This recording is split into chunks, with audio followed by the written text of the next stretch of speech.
রাজসিংহ বাড়ি ছিল একসময় অঞ্চলের সবচেয়ে বিখ্যাত জমিদার বাড়ি। বিলাস অট্টালিকা, পাথরের খোদাই করা দরজা আর লোহার তৈরি ফটক দেখে বোঝাই যেত সেই পরিবার কত ঐশ্বর্যশালী। কিন্তু জমিদার রাজসিংহের মৃত্যুর পর বাড়িটি ধীরে ধীরে পরিত্যক্ত হয়ে পড়ে। গ্রামবাসীরা বলতো এই বাড়ির ভেতর রয়েছে এক অমূল্য গুপ্তধন, যা জমিদার নিজের হাতে লুকিয়ে রেখে গিয়েছিলেন, কিন্তু আর কাউকে বলেননি কোথায়। রাতের বেলায় বাড়ি থেকে অদ্ভুত সব শব্দ শোনা যেত, কখনো শৃঙ্খলের টান, কখনো ঘোড়ার খুরের আওয়াজ।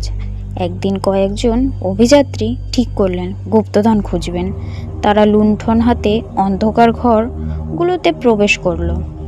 দেওয়ালের পুরনো ফ্রেম সরাতেই মিলল গোপন সিঁড়ি বেয়ে নিচে নামতেই ঠান্ডা বাতাসের সঙ্গে সঙ্গে ভেসে এলো অদ্ভুত গন্ধ। নিচে ছিল এক বিশাল কক্ষ, মাঝখানে এক লোহার বাক্সে খোদাই করা ছিল রাজসিংহের প্রতীকচিহ্ন। তারা বাক্স খোলার চেষ্টা করতেই চারিদিক হাহাকার শুরু করলো, যেন অদৃশ্য কেউ রাগে চিৎকার করছে। অবশেষে যখন বাক্স খুলল, সোনার মুদ্রা, অলংকার আর প্রাচীন অস্ত্র বেরিয়ে এলো।